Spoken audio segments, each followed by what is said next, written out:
বিরোধী দলের নেতা শফিকুর রহমান বলেছেন, তারা সংসদের ভেতরে চিৎকার দেবেন, রাজপথে সমানতালে তাদের আন্দোলন চলছে, আরও বেগবান হবে। দিনের পর দিন ঝড় বৃষ্টি সবকিছু উপেক্ষা করে এ পর্যন্ত আন্দোলন বাস্তবায়ন হয়েছে।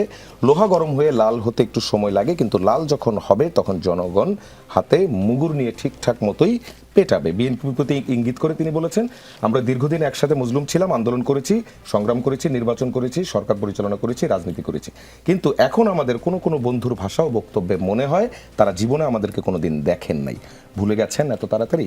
স্মরণ হতে সময় লাগবে না, একটা ঝাঁকুনি যথেষ্ট। প্রশ্নটা হচ্ছে, জামায়াতকে কি আপনাদের অচেনা লাগছে কিনা? আপনাদের জোটে যখন ছিল আর এখনকার জামায়াতের মধ্যে পার্থক্য কি দেখছেন? 2 মিনিট। না, জামাতকে অচেনা লাগবে কেন? জামাত আমাদের চিরচেনা পরিচিত একটি রাজনৈতিক দল। জামাতকে আমরা বহু বছর ধরে আমরা চিনি আর কি। তো আমরা আপনার এই জুলাই আগস্টের রক্তক্ষয়ী অভ্যুত্থানের পরে ফ্যাসিবাদের পতন ঘটিয়ে এই 12ই ফেব্রুয়ারিতে একটি অবাধ নিরপেক্ষ নির্বাচনের মধ্য দিয়ে আমরা এই নতুন যাত্রা শুরু করেছি, সংসদের ভেতরে এবং সংসদের বাইরে।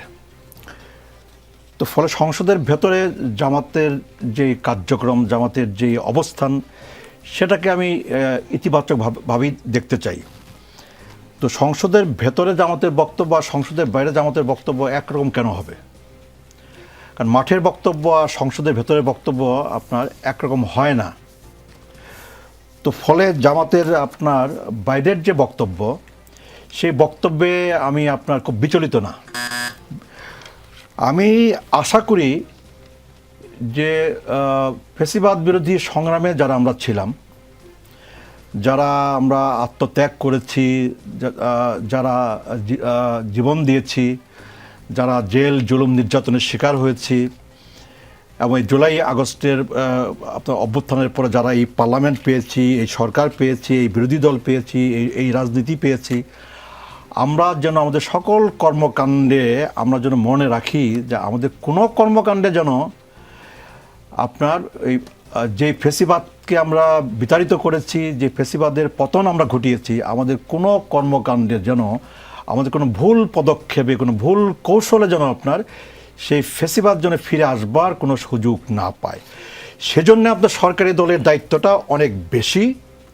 এটা যেমন সরকারি দলকে আপনার মনে রাখতে হবে, স্মরণ রাখতে হবে, দায়িত্বশীল ভূমিকা, দায়িত্বশীল পদক্ষেপ নিতে হবে দেশের জন্যে, গণতন্ত্রের জন্যে, মানুষের জন্যে। একই সাথে আপনার বিরোধী দলকেও আপনার সরকারের আপনার ভুল ত্রুটি আপনার তার সমালোচনা করতে হবে, সরকারকে আপনার শুধরে দেওয়ার চেষ্টা করতে হবে, সরকারের সমালোচনা করতে হবে, ন্যায্য সমালোচনা, যৌক্তিক সমালোচনা করতে হবে।